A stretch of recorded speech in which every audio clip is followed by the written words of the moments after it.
Hello बच्चों, let's see this question. Match the following.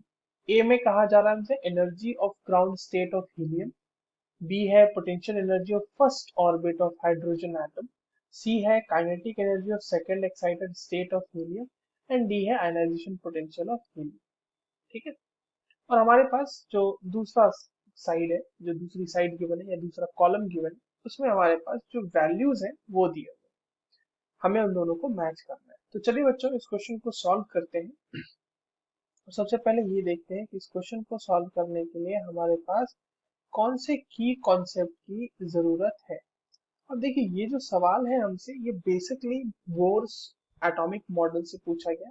और Bohr's atomic model में जो उन्होंने एनर्जी, रेडियस या फिर जो भी आयनाइजेशन पोटेंशियल का उसकी मदद से जो हम फॉर्मूलाज डिराइव करते हैं, उसके बेसिस पे हमसे पूछा गया है। ठीक है। तो this is about Bohr's model of atom. Bohr's model of atom.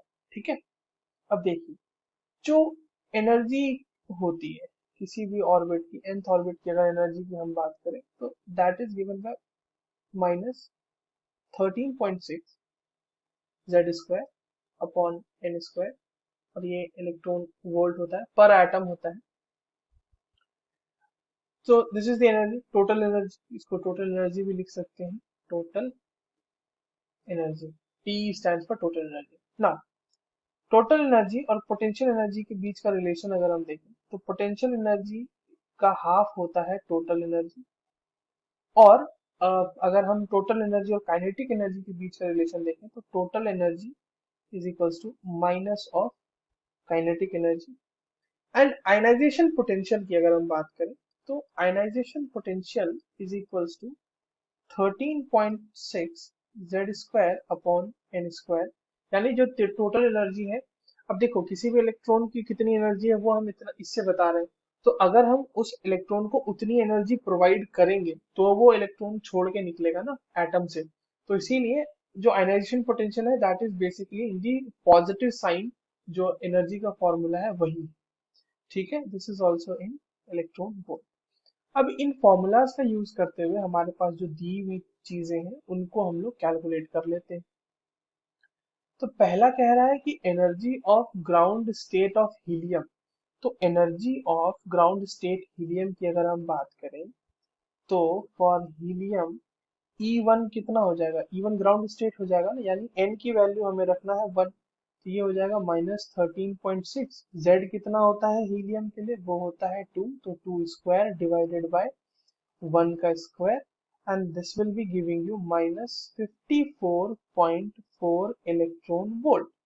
ये हमें कहाँ दिया हुआ बच्चों, ये दिया हुआ हमें फोर्थ। तो ये हो गया हमारा फोर्थ, मैच कर गया उससे।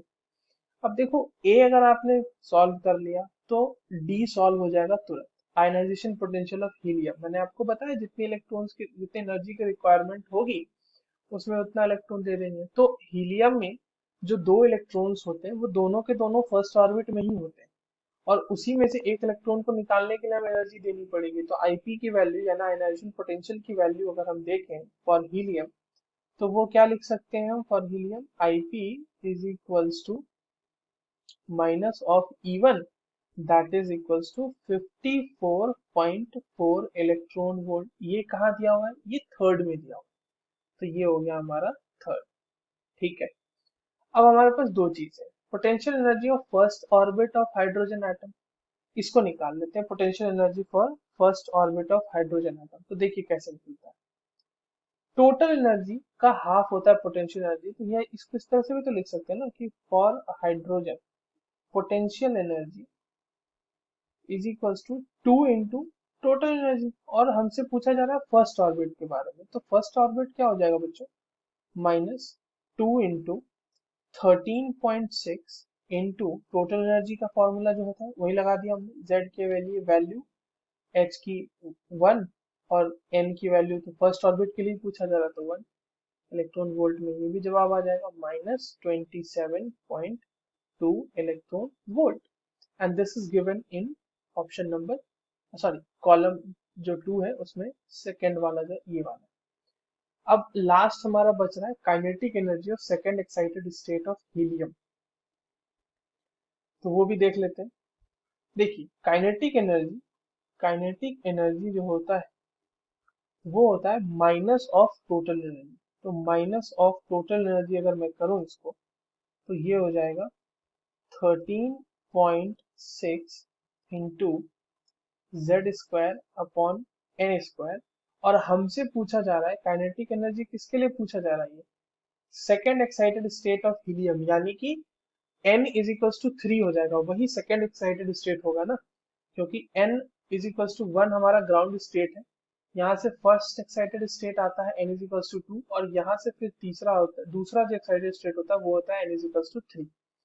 तो यहाँ पर हम 13.6 इंटू हीलियम के लिए निकालना है, ये हीलियम के लिए हम निकालना, क्वेश्चन में हीलियम दिया गया, यस।